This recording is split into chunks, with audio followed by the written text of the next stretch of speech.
What's up? What's up? What's poppin'? Hey, yo, what's Nate Dogg? 916 coming at you live from Sacramento. Hey, y'all know what to do, man. Hit that like, that subscribe, and that notification bell if you want to keep catching my content, right? So check me out. I'm watching the YouTubes a minute ago, right? And I see that Does post a video on his other channel, and he brings on that prison guard dude from the prison guard channel, Hector Bravo, or whatever, whatever the name of it is. So I listened to it, and I noticed they talking about Paisas allegedly being child molesters or whatever, you know what I mean, as a joke, whatever, right? And I noticed that then the correctional officer, or the ex-correctional officer, whatever you may, says that he worked a lot of his time on SNY yards. Okay, cool. And then he said predominantly all the people that were child molested or R's on their jackets were old white weirdos and Pisces, right?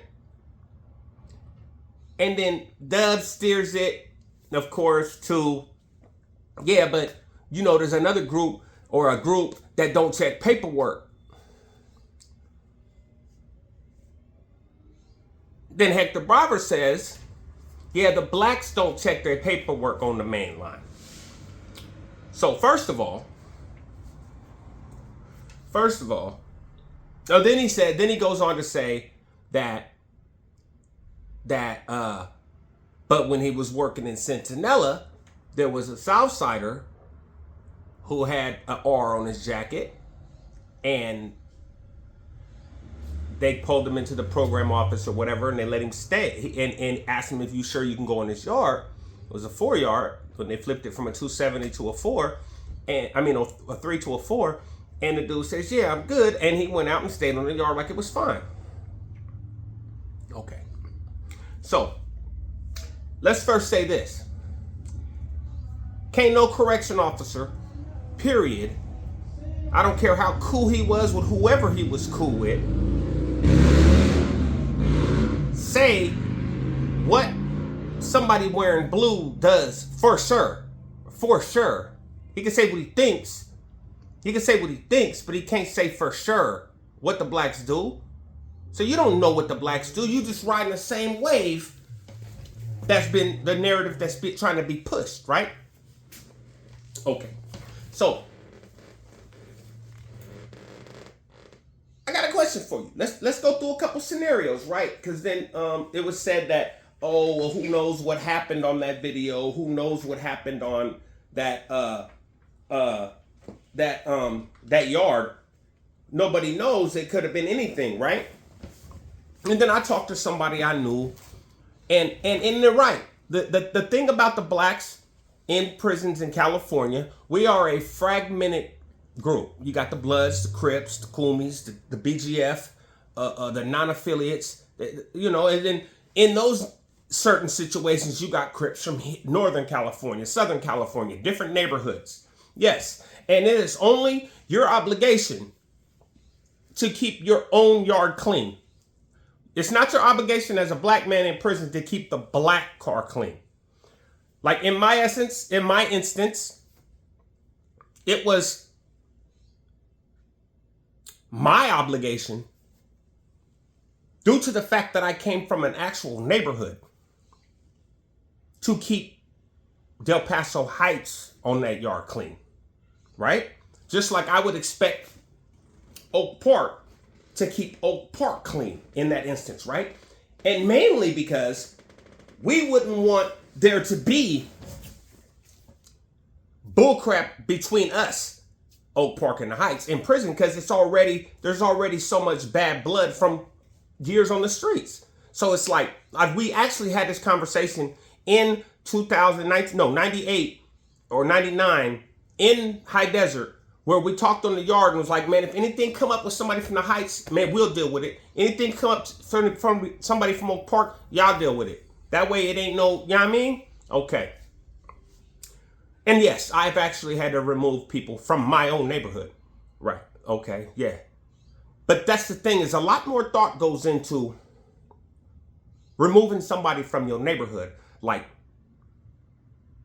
one of the people that I had to remove from my neighborhood, I was able to call home and able to call to the streets and talk to the family members of this individual. And I know this individual, and I know his family.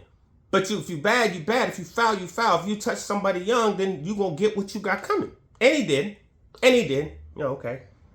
Because I checked that paperwork, right? I heard the word, got the information, handle my business, right? But I checked. And I was talking to a friend of mine, and he was like, well, yeah, some of these other organizations, sometimes when they checking paperwork, they could be checking paperwork from anybody, anywhere, as long as they're under the same big umbrella. Okay, so it's not a Black's obligation. It's not a Sacramento Blood's obligation to go check a Los Angeles Crips paperwork. It's the Los Angeles Crip Corps obligation to take care of that guy. You know, and people like to say and lump everything into a whole because we don't. People will make videos saying how fragmented we are as a race, but then make videos throwing everybody in the race under the same blanket.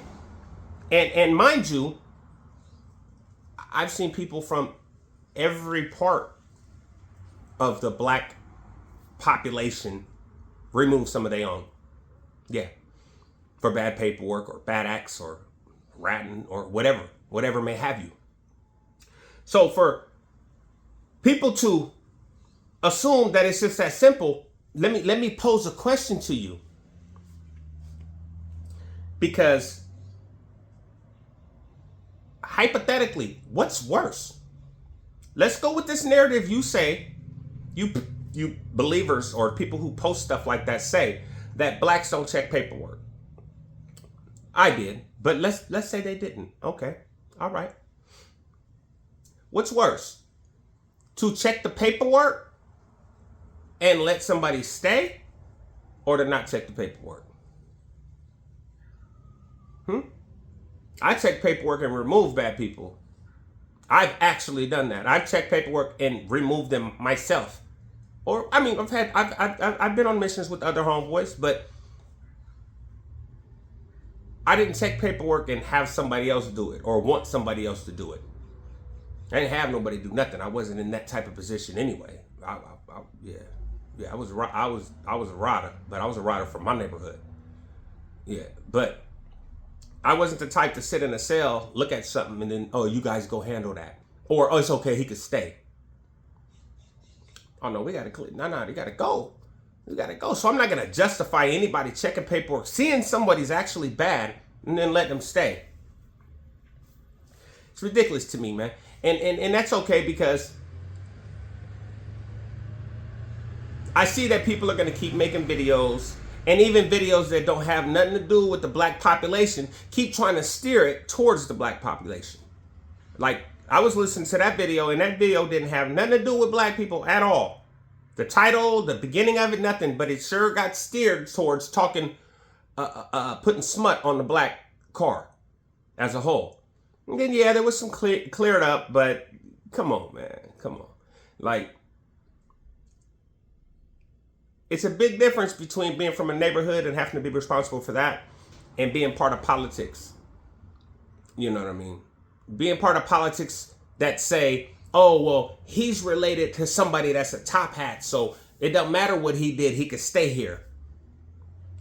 Or me knowing that this person's foul and he got to go, and I seen the proof, I seen the black and white.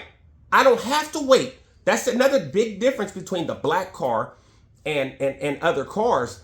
I don't have to wait for permission. I didn't have to wait for permission.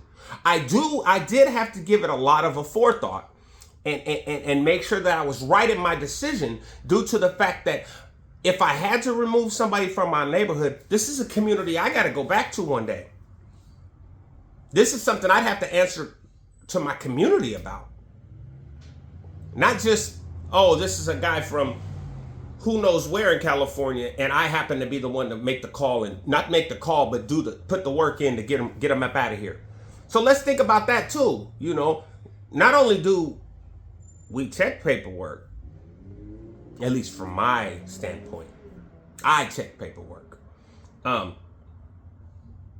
we have to check it right and make sure that we're 100% right. We don't wait for somebody to send a kite to another prison and find out and this and that and all this long drawn out situation about how it's supposed to be done. It don't go like that for us. So I'm not gonna make this a long ass video because, you know, I don't make long videos no more. Well, not at this point in my channel. But yeah, man, you guys can listen to whoever you want, man. I'm gonna just tell you the truth, man. Stay loyal.